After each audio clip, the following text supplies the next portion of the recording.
sabni ittisa hin qabne ni roorrifama. Oromoon saba guddaa biyya mataasaa danda'e qabu. Biyyi guddaa kun garuu alagaan cabee waanjoo gabrummaa keessatti argama. Gumaan gootota Oromoos ammallee hin bahin jira. Biyya keenya waanjoo gabrummaa jalaa baasuuf waraana jabaa qabaachuun keenya dirqama ta'a.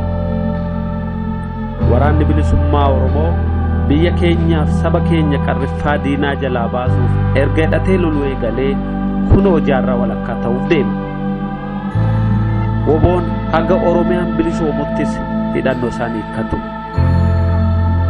Amajjiin tokko guyyaa waraana bilisummaa Oromooti.